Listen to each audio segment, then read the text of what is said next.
Joint family.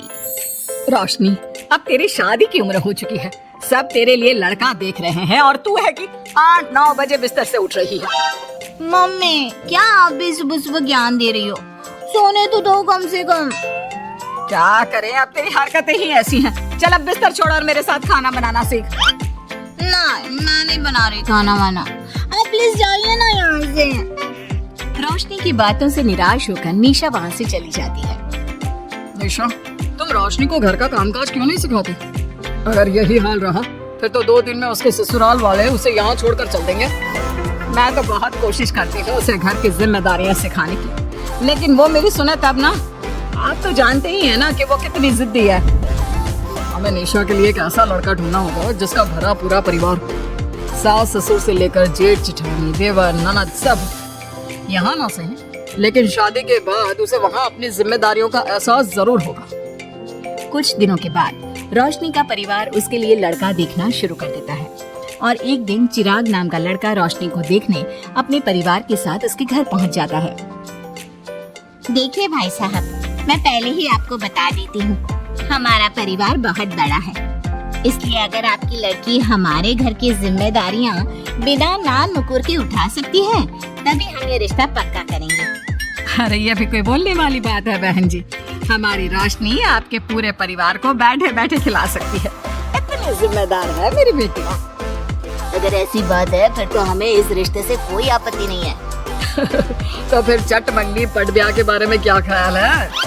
हाँ बिल्कुल, शादी में देर किस बात की, 3 हफ्ते बाद ही शादी का शुभ योग है। अगर आपको कोई दिक्कत ना हो तो हम इनकी शादी भी 3 हफ्ते बाद ही करा देते हैं। अरे हमें इसमें कोई परेशानी नहीं है। इस तरह दोनों परिवारों में शादी की तैयारियां शुरू हो जाती हैं और कुछ ही दिनों बाद रोशनी की शादी चिराग से करा दी जाती है। शादी के बाद बहू, इनसे मिलो, ये है तुम्हारी दादी सास, ये बड़ी सास और बड़े ससुर, ये तुम्हारे जेठ, ये जेठानी, ये दोनों तुम्हारे देवर और ये इस परिवार के सबसे छोटी बेटी सिमरन, यानी कि तुम्हारी ननद है।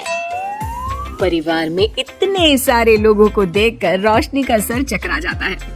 वो अपना सर पकड़ लेती है और मन ही मन सोचने लगती है, हे भगवान, ये किस जन्म का बदला लिया है आपने मुझसे? मैंने क्या बिगाड़ा था आपका जो आपने मुझे ऐसा परिवार दिया? बेटा, किस सोच में पड़ गई तुम?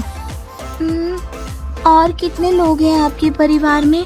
बस हम इतने ही लोग हैं बेटा, ज्यादा लंबा परिवार नहीं है हमारा। अब इससे लंबा और कितना बड़ा परिवार होगा आपका? ये ससुराल कम चिड़ियाघर ज्यादा लग रहा है। कुछ कहा क्या तुमने बेटा? नहीं मम्मी जी, वो मैं बहुत थक गई हूँ, तो क्या अब मैं सोने जा सकती हूँ?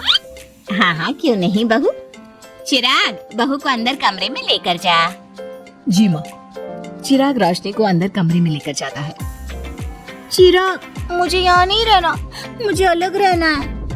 ये तुम क्या बोल रही हो रोशनी? अभी तो आई हो तुम और अभी अलग होने की बात कर रही हो? परिवार वालों को पता चलेगा तो कितने दुखी होंगे वो लोग। मुझे नहीं मतलब किसी से, और इसे तुम परिवार कहते हो?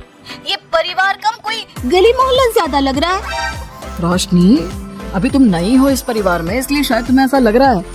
कुछ दिन में आदत हो जाएगी तुम्हें। चिराग की बात सुनकर रोशनी अपना सर पकड़ लेती है। आपको समझाना तो दीवार में सर पटकना है। मैं सो रही हूँ, लाइट ऑफ मत करना, मुझे अंधेरे में नींद नहीं आती। इतना बोलकर रोशनी बिस्तर पर लेट जाती है। रोशनी को देखकर चिराग का मुंह खुला का खुला रह जाता है। वो भी पैर पटकते हुए बिस्तर के दूसरे कोने में अपना मुंह मोड़कर सो जाता है। अगले दिन,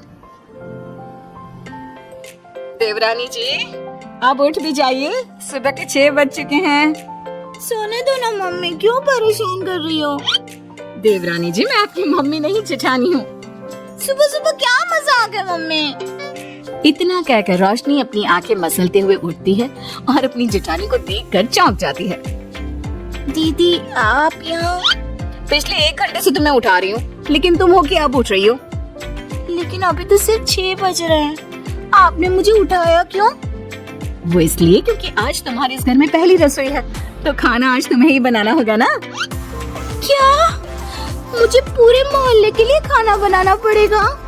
नहीं रोशनी, तुम्हें पूरे मोहल्ले के लिए नहीं, सिर्फ परिवार के लोगों के लिए ही खाना बनाना है। आपका परिवार किसी मोहल्ले से कम है क्या? कुछ कहा क्या तुमने? हाँ नहीं दीदी, आप चलिए, मैं अभी फ्रेश होकर आती हूँ। आरती वहाँ से चली जाती है, जिसके थोड़ी देर बाद रोशनी भी रसोई में जाकर मजबूरी में सबके लिए खाना बनाने लगती है। पूरे 2 घंटे मेहनत करने के बाद उसका खाना बनकर तैयार होता है। वाह बहू, खाना तो बड़ा स्वाद बना है। सच में बहू, तुमने भले ही बहुत देर लगाई खाना बनाने में, लेकिन खाना बहुत स्वादिष्ट बना है। आपके हाथों में तो जादू है देवरानी जी। मैं तो कहती हूँ अब से रोज आप ही खाना बनाया कीजिए। क्यों मम्मी जी? हाँ हाँ बेटा, बिल्कुल ठीक कहा तुमने। रोशनी, आज से रोज तुम ही खाना बनाना। ये सुनकर रोशनी चौंक जाती है। खाना खाने के बाद सभी लोग रोशनी को शगुन का नेक देते हैं और फिर अपने अपने रूम में चले जाते हैं। क्या यार रोशनी, इतना टेस्टी खाना बनाना जरूरी था क्या? अब फंस गई ना तू। ये सब माँ पापा की वजह से हो रहा है, उनके कारण मुझे ये सब झेलना पड़ रहा है। रोशनी गुस्से में अपने रूम में जाती है और अपनी माँ को फोन मिलाती है।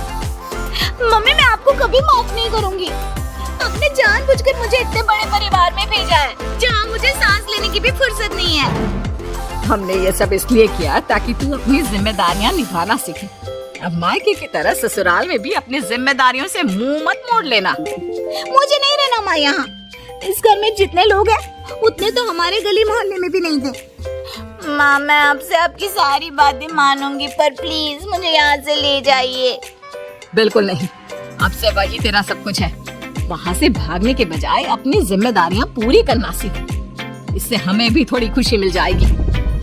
माँ की बातों से निराश होकर रोशनी फोन काट देती है, जिसके बाद उसकी नजर नेक में मिले पैसों पर पड़ती है और वो फटाफट से बिस्तर पर बैठकर पैसे गिनना शुरू कर देती है। अरे वाह, ये तो पूरे 25,000 रुपए हैं। किसी ने भी 5100 से कम का नेक नहीं दिया।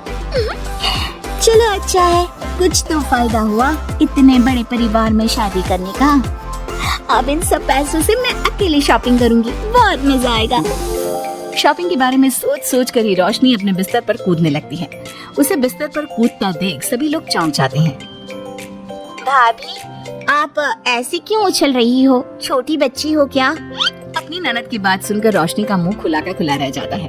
थोड़ी देर बाद रोशनी घर में बिना बताए शॉपिंग के लिए निकल जाती है और शगुन में मिले पूरे पैसों को शॉपिंग में उड़ा देती है। शाम में, देवरानी जी कहाँ गई थी आप? जानते हैं सब आपके लिए कितना परेशान हो गए थे। कम से कम आपको बताकर तो जाना चाहिए था ना। सॉरी दीदी, मैं आप लोगों को बताना भूल गई। वैसे इतने सारे बैग किस चीज के हैं? तुम शॉपिंग करने गई थी क्या?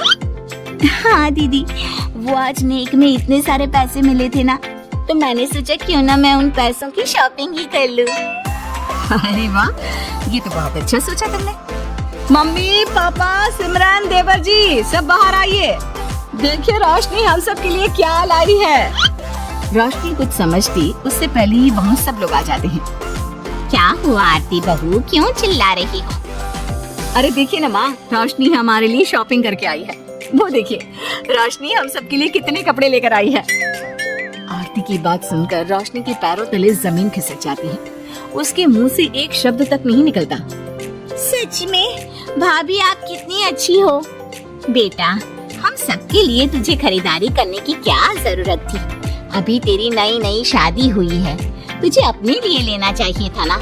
एक काम कर, ये सारे कपड़े तू ही रख ले, किसी को कुछ देने की जरूरत नहीं है। चलो, कोई तो समझदार है इस घर में। वाह भाभी, कितनी सुंदर ड्रेस है। ये शॉर्ट ड्रेस मुझे पता है आप मेरे लिए ही लाए होंगे, है ना? इसे मैं रख लेती हूँ। माँ, रोशनी इतने प्यार से सबके लिए कपड़े लेकर आई है, हमें मना नहीं करना चाहिए। तू सही बोल रही है बेटा, उसका मन रखने के लिए मैं ले लेती हूँ 1-2 साड़ियाँ। रोशनी झूठी मुस्कान लिए खड़ी होकर सब देखती रहती है। देखते ही देखते उसके लाए सारे कपड़े घर वाले आपस में बांट लेते हैं और अब सिर्फ एक रुमाल को छोड़कर उसके पास कुछ नहीं बचता। अब ये रुमाल भी क्यों छोड़ा, इसे भी ले ही लेते। इतने में ही सिमरन रोशनी को आवाज देती है। भाभी, वो गलती से रुमाल रह गया है, क्या वो मुझे मिल सकता है? रोशनी वो रुमाल भी सिमरन को दे देती है। इतनी मेहनत से मैंने ये सब कुछ लिया था, लेकिन इन लोगों से मेरी खुशी बर्दाश्त नहीं हुई, कुछ भी नहीं छोड़ा। थोड़ी देर बाद रोशनी का पति भी वहाँ आ जाता है। मैंने सुना है आज तुमने सभी के लिए खरीदारी की है, तुम मेरे लिए कुछ लेकर नहीं आई?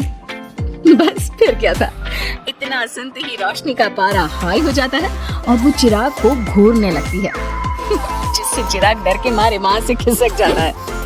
हाय रे, फूटी किस्मत मेरी, जो ये जॉइंट फैमिली मेरे मत्थे चढ़ी।